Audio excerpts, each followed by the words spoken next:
When Mick and Baz booked their holiday to the deep south of the USA, they had one thing on their minds: Southern barbecue.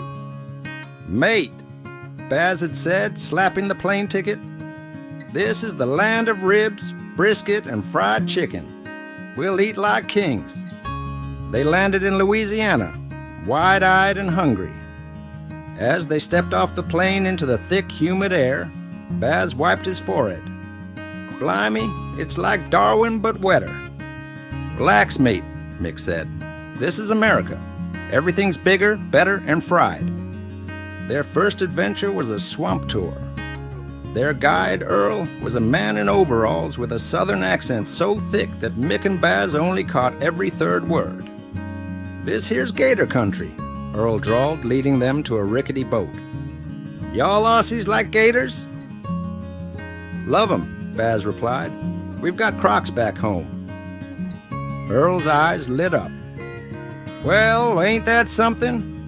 We jump on their backs and tie them up with rope just for fun. Unless there's too many of them, then we shoot them." As the boat drifted through the swamp, Mick noticed a pair of eyes peeking out of the water. "Hey, Baz, look! There's one!"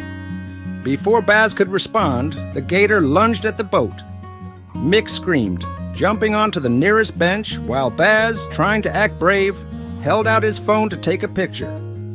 "Sit down, boy!" Earl yelled, smacking the side of the boat. "You mess with the gators, they'll mess with you!"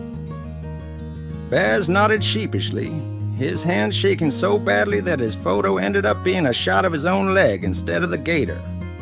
The next day, they decided to explore a local hiking trail.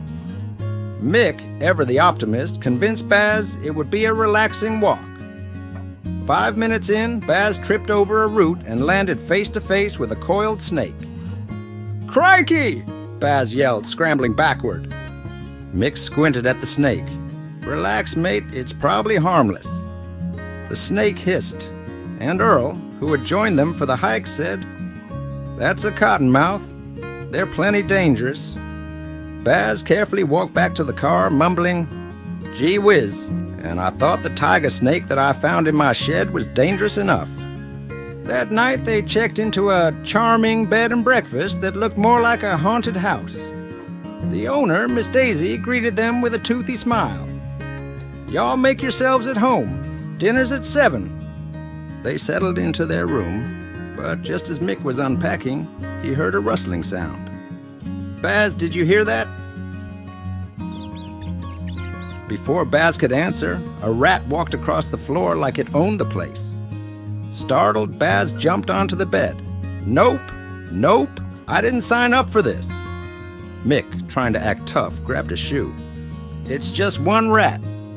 Another rat darted out from under the dresser, followed by 2 more. "Okay, maybe it's a few rats," Mick admitted, climbing onto the other bed. A small dog appeared outside the door, wondering what all the commotion was about.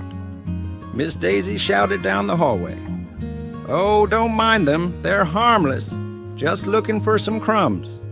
Baz, still perched on the bed, muttered, "I've wrestled a kangaroo, but this is where I draw the line. I hate rats." Despite the wildlife scares, the locals' hospitality won them over. Earl shouted, "Come and eat, boys." It was dinner in the backyard, where they discovered the magic of smoked brisket and cornbread. Baz forgot about his table manners as he munched away and even managed to smear sauce across his forehead. "This is the best meat I've ever had. I could live on this," Baz said. Mick, holding a plate piled high with ribs, added, "Mate, I could live here, as long as the rats stay away." The night took a turn when Earl brought out his moonshine. "Careful, boys," he warned. "This stuff's got a kick." Baz took a sip that was a little too large and immediately coughed so hard he thought his lungs might escape him. "What is that? Paint stripper?" Earl laughed. "Nah, that's the South in a jar. You get used to it." On their last day, Mick and Baz decided to try their hand at fishing in the bayou.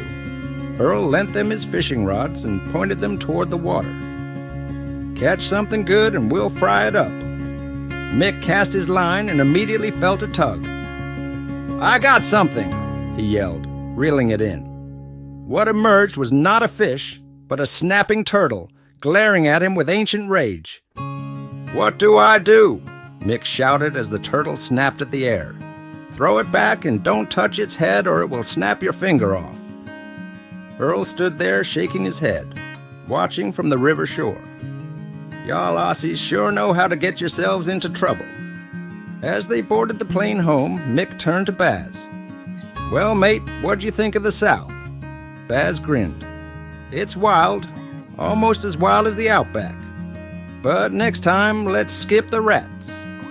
Mick laughed. "Agreed, but we're taking some of that BBQ sauce with us." With jars of sauce tucked in their luggage, they boarded their plane, a little bruised, slightly sunburnt, and full of stories to tell when they get back home.